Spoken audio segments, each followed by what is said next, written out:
comunidade aqui reunida para celebrar esse 30º domingo do tempo comum. E é interessante a pedagogia da liturgia da igreja, porque nós, ao iniciarmos o ano litúrgico, a gente sempre começa preparando o coração dos homens com o advento. E é interessante que quando vamos terminando o ano litúrgico, nós estamos no 30º tempo litúrgico, encerraremos no 34º com a festa de Jesus, Rei do Universo. E é interessante que hoje encerra-se esse período dos milagres de Jesus com o capítulo 10º, versículos 46 a 52 do Evangelho segundo São Marcos. E o trajeto, se você olhar, se você pegar o Evangelho de Marcos e ao lado da Bíblia colocar o mapa ou a geografia da Palestina, vocês vão apontar o itinerário que Jesus faz até Jerusalém. Ele está subindo para Jerusalém. No caminho, ele foi mostrando qual é a dinâmica, o que ele vai fazer. Vai ter que dar a vida, vão lhe matar, mas ao terceiro dia vai ressuscitar. Os discípulos não estão entendendo. Jesus curou, o capítulo 8º, versículos 17 e 18 de Marcos. Ele curou um cego em Betsabeia, e lá ele quis fomentar no coração do povo que é preciso abrir os olhos para enxergar o que ele de fato quer apresentar. Mais uma vez, e o último dos milagres, segundo o Evangelho de Marcos, é justamente o cego de Jericó. Talvez é a última tentativa que Jesus faz para que o seu povo, os seus seguidores entendam a dinâmica, entendam que ele está indo para dar a vida. Alguém pode perguntar: Padre, e uma grande multidão lhe segue para Jerusalém, mas será que eles estão compreendendo qual é a dinâmica? Lembra da semana passada, quando Tiago e João queriam lugar de destaque em Jerusalém? Eles não estão, infelizmente, entendendo qual é a tonalidade, qual é a mensagem que nosso Senhor está dizendo. E essa cura do cego tem esse viés, tentar abrir os olhos daqueles que infelizmente ainda não entenderam qual é a sua dinâmica. Como hoje ainda nós não entendemos. Esse cego de Jericó sou eu, é você. Porque esse cego nem nome tem, mas o nome dele não é Bartimeu, não. Bar significa filho, filho de Timeu. Então logo não é o nome próprio, Timeu é o pai.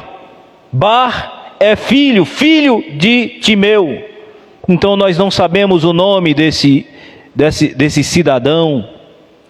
Talvez o evangelista Marcos quer mostrar que esse último milagre que nosso Senhor quer realizar seja justamente para a humanidade que está cega e precisa enxergar de verdade aquilo que é divino. É interessante que nosso Senhor está saindo de Jericó e ele está a 30 quilômetros de Jerusalém. Ele está já quase chegando para entregar a sua vida.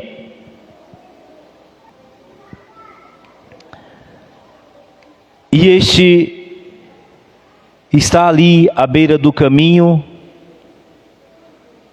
gritando, sabendo que nosso Senhor está passando por ali, Ele não perde tempo. Infelizmente a gente perde muito tempo. A gente perde muito tempo com futilidades. A vida, queridos, é preciosa demais para gastar à toa. A vida passa, e passa depressa. Quando menos esperamos, a gente já está dando um adeus. A vida é passageira. O Salmo 89 diz que talvez os mais fortes podem até chegar aos 80, né? No mais é sofrimento. A vida da gente passa, queridos. Por isso que esse homem não perde tempo quando ficou sabendo que Jesus estava passando por ali. Mas uma coisa que eu percebo neste evangelho é que aqueles que parece que enxergam não percebem a grandeza de Cristo. O cego sabe a grandeza de nosso Senhor e por isso que grita. E quando é sufocado, ele não desiste, como muitas vezes nós desistimos quando escutamos alguma coisa, algum vento contrário. Pode olhar como é que é, como funciona. A gente é até uma pessoa religiosa, mas quando a gente se sente sufocado diante das dificuldades que temos que enfrentar, a gente desiste. E quando a gente quer nosso Senhor, mas aí vem um grupo e diz: deixa de besteira, cala a boca, Jesus não é ninguém, a gente fica todo vergonhoso, se encolhe, tímido, sem coragem. Este homem não fez assim. Ele gritou ainda mais alto: Jesus, filho de Davi, tem piedade de mim. Oh, queridos cristãos, nós vivemos numa sociedade que sufoca o nosso grito. Nós vivemos numa sociedade onde, infelizmente, somos tentados a desistir porque estamos sozinhos, mendigando a graça do céu. E como não tem quem nos auxilia, e como não tem quem nos coloque, nos dê as mãos, a gente se sente só e acaba desistindo. Porque a multidão diz: cala a boca. E essa multidão que faz tanta arruaça no mundo, essa multidão sem Deus, que enxerga apenas aquilo que quer, mas não enxerga o que é essencial. Quer ver? Olha a segunda leitura de hoje. Observe. Carta aos Hebreus. Inclusive um dia um professor lá no seminário, ele apontava para nós e dizia: meus filhos, saibam que ser padre é algo grandioso demais.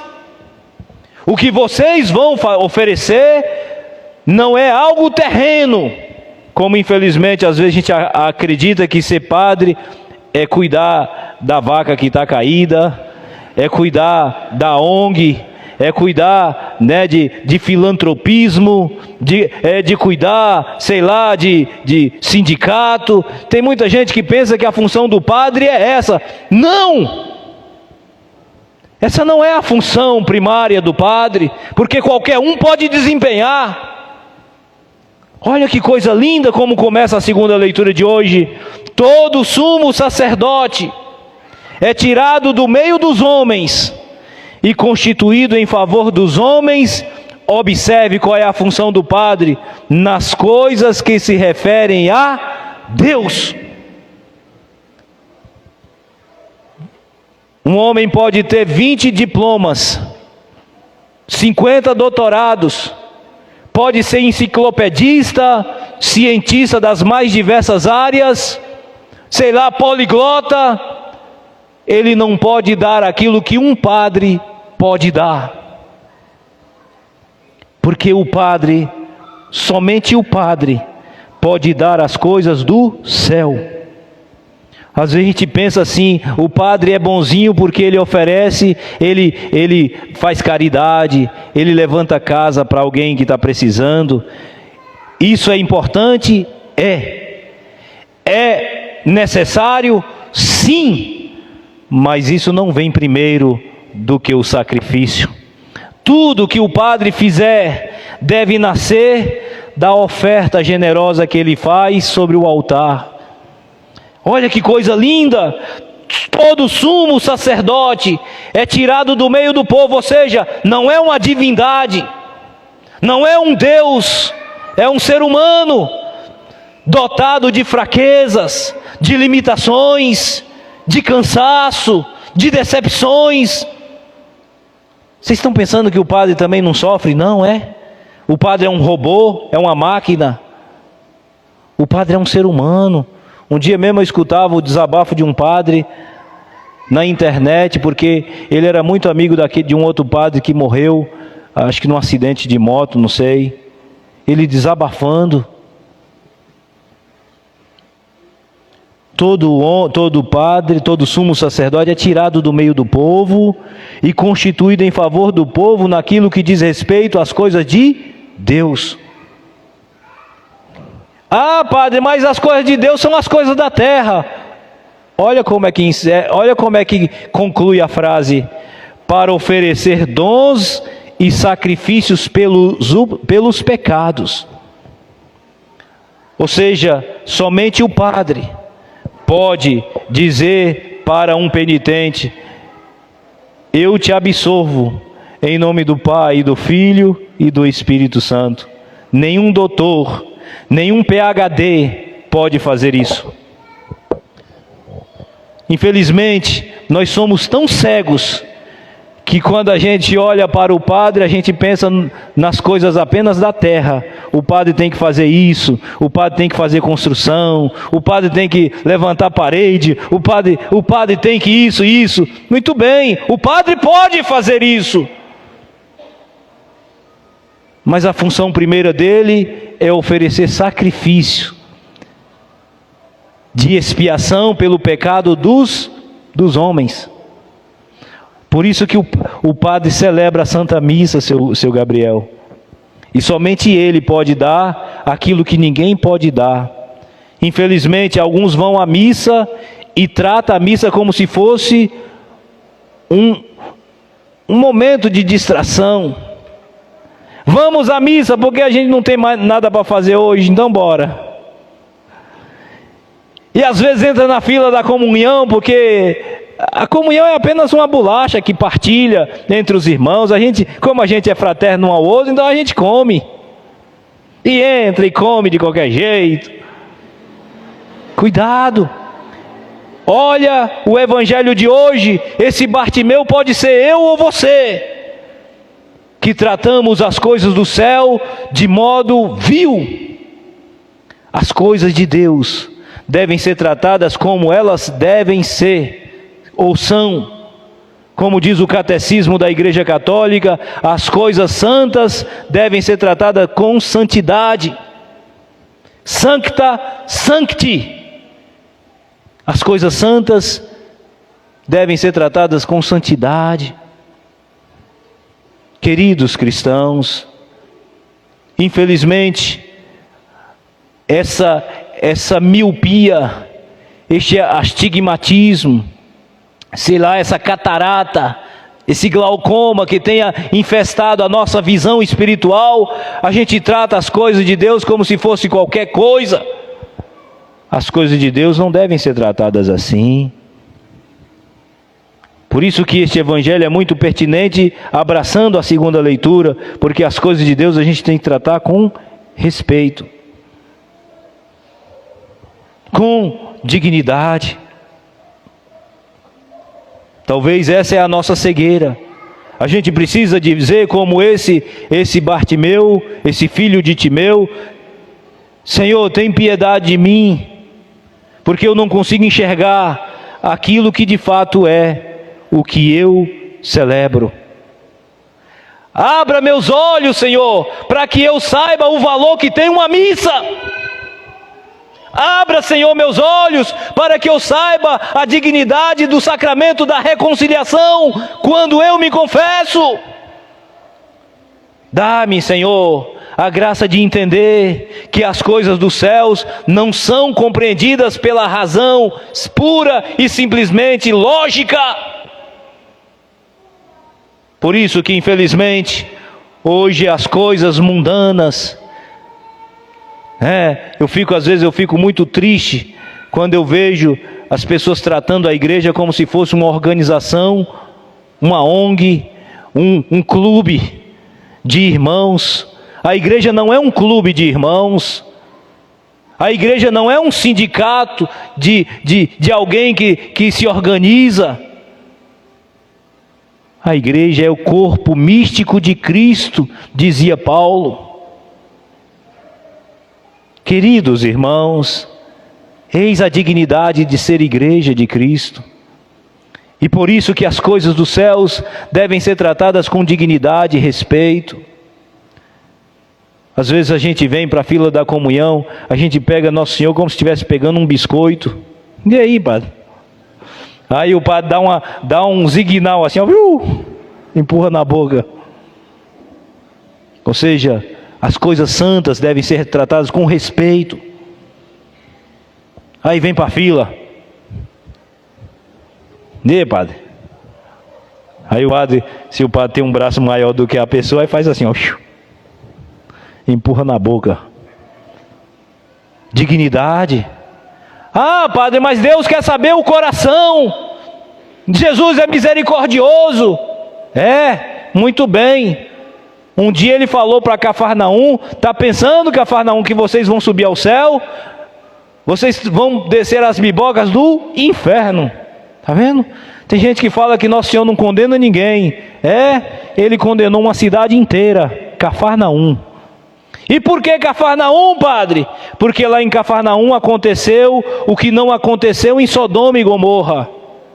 Por exemplo, lá, capítulo 8 de Mateus, lá em Cafarnaum, Jesus curou aquele doente do oficial romano. Lá em Cafarnaum, Jesus curou a sogra de Pedro. Lá em Cafarnaum, Jesus curou aquela hemorroíça. Ou seja, queridos, mas eles não deram credibilidade a Jesus, estão cegos. Como hoje, para as coisas de Deus a gente fica cego. Para as coisas mundanas a gente tem os olhos muito abertos. Quer ver? Na missa a gente dorme, numa novela a gente fica acordado. Quer ver? Num forró-bodó, cruza a noite toda, não sofre. Vai uma missa, já está agoniado. Oh, meu Deus do céu, que hora que termina essa missa? Está vendo? Oh, queridos irmãos, quanta tristeza, quanta falta de sentido aquilo que de fato é o sentido da nossa vida. Como diz o Salmo 121, versão 122, que alegria quando ouvi que me disseram: vamos à casa do Senhor.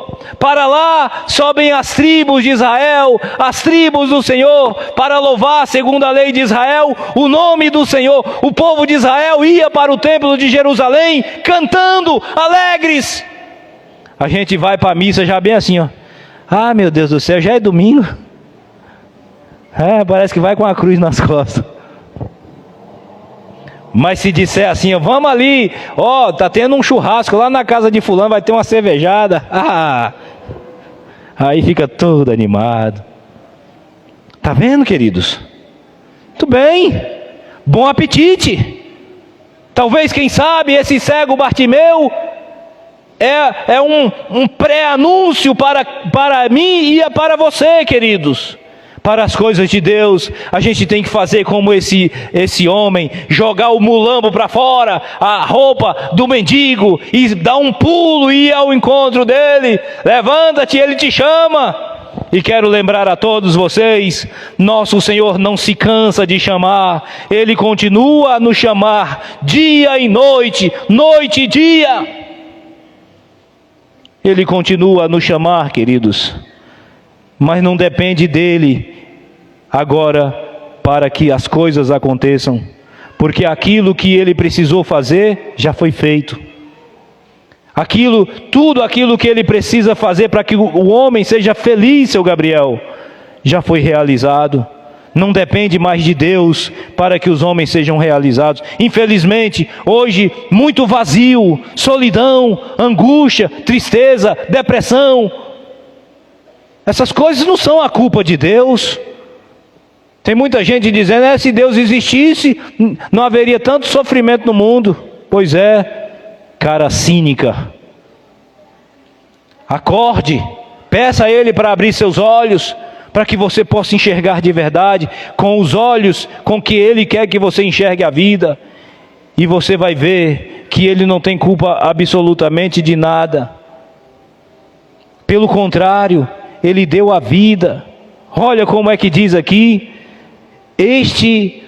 aquele que ofereceu, Cristo não atribuiu a si mesmo a honra de ser sumo sacerdote, mas foi aquele que lhe disse, tu és o meu filho, eu hoje te gerei. Jesus deu a vida para que você pudesse de fato gozar da vida verdadeira. É por isso que Jesus diz, eu venho trazer, João capítulo 10, versículo 10, eu venho trazer para você vida e vida em plenitude. Padre, parece que cada ano que passa, essa vida que parece que é plena, é uma vida sem futuro, um marasmo, solidão, vazio. Por que essas coisas acontecem? Porque a gente continua com os olhos cerrados para Deus. Para nós, o que nos apetece são as coisas que o mundo oferece, porque causa alegria e contentamento. Cuidado, já dizia Jesus, Satanás, os filhos das trevas são mais espertos do que os filhos da luz. E é verdade. Se fosse um filho da treva nesse espaço aqui, arrastaria os bancos, puxaria para um lado, botaria o teclado ali, puxa aí fulano, um forró bodó, todo mundo pulava. Mas não, queridos, aqui não tem nada disso. Por isso vamos pedir, como pediu esse aleijado, esse deficiente, Senhor, o que é que tu queres que eu te faça? Que eu veja, Senhor. Então seja feito como tu criste. Vai, seja feito como tu criste. E olha que coisa linda como encerrou o Evangelho. Diz que esse homem, naquele mesmo instante, ele recuperou a vista e seguia Jesus pelo caminho. Ele foi desobediente, porque Jesus falou, vai para onde, padre? Vai para a tua casa, homem. Como muitas vezes a gente vai ao encontro de Jesus apenas para receber uma cura, e depois mete o pé na bunda de Jesus e diz, Senhor, eu vou atrás de você somente quando eu precisar outra vez, viu? Precisa mais não. Está vendo? Pelo contrário, queridos, esse deficiente poderia ter sido obediente a Jesus e voltado para casa. Jesus falou para ele, vai, e a tua fé te curou. No entanto, seu Gabriel, esse homem poderia ter voltado para casa, mas não quis. Seguiu Jesus para Jerusalém. Aqui está quem de fato faz a experiência com Cristo. Quem apenas busca em Jesus interesses, curas, eu estou passando por uma crise financeira. Aí chega, vamos fazer uma corrente de oração. O diácono, ele é forte nisso. Ele foi dotado para essas coisas e ele reza, que é uma beleza. Aí no outro dia, padre, arrumei um emprego, olha que bom. Aí vai embora, não pisa mais na igreja. Tá vendo? Tá vendo que cristãozinho sem futuro? O outro passou por lá em Alagoas aconteceu um caso semelhante. Eu acho que eu já até contei isso aqui. Uma família que a filha resolveu se suicidar, meteu uma faca no tórax, morre, mas não morre. corrente de oração dia e noite, madrugava diante do sacrário fazendo penitência, novena. Toda a missa o padre tinha que rezar por ela, e o padre rezava mesmo, porque esse é o nosso ofício.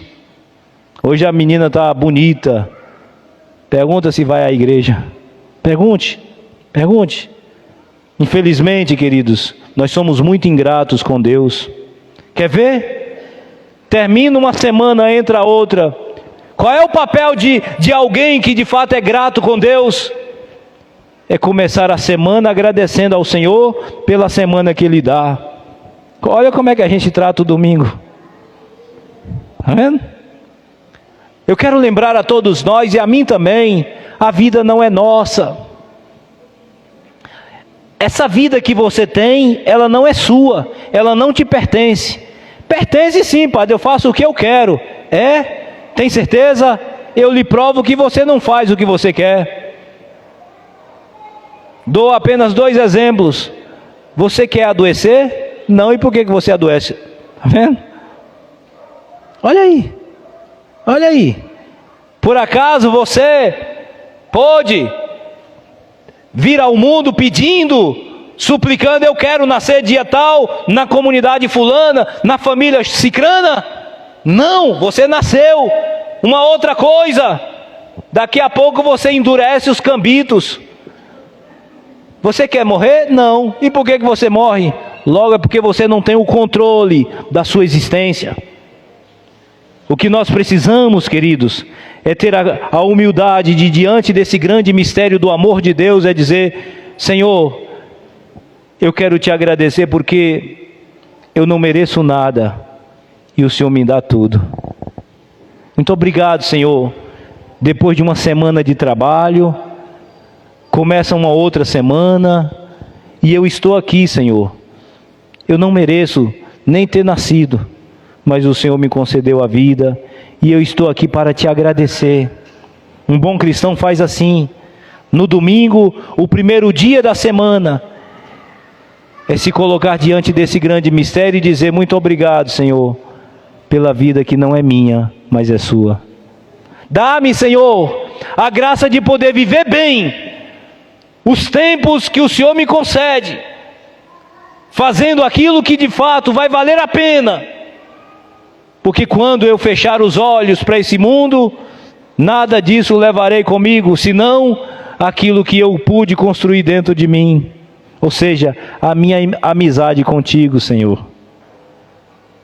A única coisa que você vai levar desse mundo, queridos, é aquilo que você construiu dentro de você. Nunca esqueça isso. Tanta loucura, tanta corrida, o desejo de crescer, de ser melhor, de enriquecer, de passar a perna em cima do outro e de ter tudo bonito. Bom, faça tudo isso, mas isso não é o essencial. O essencial, queridos, é Deus. Por isso que esse mendigo não desapartou de Jesus depois que ele abriu seus olhos. Todo cristão que teve a graça de ter os olhos abertos por Cristo, esses vão entender que a vida de fato não é sua, porque a vida pertence a Deus. No dia que ele, leia Lucas 16, aquele homem louco, capítulo 2, versículos 16 seguinte, aquele homem que construiu um celeiro bem grande. Agora, meu caro, diga a você mesmo: descanse em paz, porque eu tenho umas reservas para muito tempo. Tolo, nesta mesma noite o Senhor pedirá conta de tua vida. Está vendo? Infeliz. Que Deus abençoe a todos nós, queridos. Que Ele nos conceda a graça, mas Ele concede. Precisa apenas que nós supliquemos.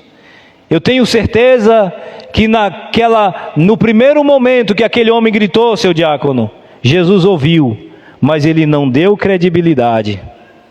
Porque nosso Senhor, ele tem uma sensibilidade muito grande, viu, Maria? Lembra daquela hemorroíça, naquele aglomerado de gente, ela tocou na orla, Mateus 8, tocou na orla do seu manto, ele disse, alguém tocou em mim. Ué, Senhor, mas tanta gente aqui te comprimindo? Não, alguém tocou em mim. Ele tem sensibilidade, queridos, para escutar as nossas lamúrias, nossas necessidades, mas muitas vezes nosso Senhor finge que não ouve, só para ver se você é persistente. Guarde isso no seu coração, para ver se você de fato é confiante e teimoso, ou é apenas alguém que vai apenas pela emoção. Ele quer que você fique. Aí depois Jesus fala assim, chama esse homem cá, vem cá, levanta-te, homem, ele te chama. E olha que coisa linda de Jesus, eu já estou encerrando. Jesus olha para aquele homem e diz, o que queres que eu te faça? Esse gesto de Jesus é tão bonito, porque não tem nada a ver com esses charlatões que fazem os espetáculos. Está aqui um irmão que está de cadeira de roda, e vamos agora suplicar a Deus, glória ao Senhor e aleluia. Faz umas orações, está vendo? Até o menino deu vivo ali, ó. Daqui a pouco o rapaz pula da cadeira de roda e diz, agora sai correndo, e o caba sai correndo. Está vendo? Espetáculo! Jesus, ele não faz espetáculo. Ele diz ao homem, o que queres que eu te faça? Ele sabe o que ele queria, mas Jesus faz questão de escutar da boca daquele homem o que é que ele quer. Que eu veja, Senhor, seja feito como tu creste. Olha que coisa linda. Ele quer curar nossas enfermidades, queridos, mas ele também quer ver da sua parte uma atitude generosa. Tenhamos essa coragem, essa certeza de que nele a gente vai enxergar de verdade a vida. Peça a Ele, Senhor, dá-me a graça de poder enxergar de verdade, porque o pecado, ele ofuscou o nosso jeito de ver a vida. Aquilo que você julga ser bom para você, é para a tua ruína. Aquilo que aparentemente para você é bom, pode ser a sua tragédia. Dou um exemplo muito claro. Aquele amiguinho lá da cachaça, aquele amiguinho lá do baseado. A mãe diz, filho, não vá, filho, ele vai te levar para perder. Sabe de nada, velho, a gente boa, ali é meu amigo. Olha, tá vendo? Ou seja, o pecado ofusca o sentido da vida. A meninazinha que está se perdendo com aquele vagabundo, a mãe dizendo, filha, não vá. Você sabe de nada, o importante, eu sou livre, eu já cheguei aos 18 anos, eu agora sou livre, eu posso dizer para mim mesmo, agora eu posso fazer o que eu bem quero. Vá, cabeça de vento. Eu ia chamar cabeça de bagre, mas é cabeça de vento.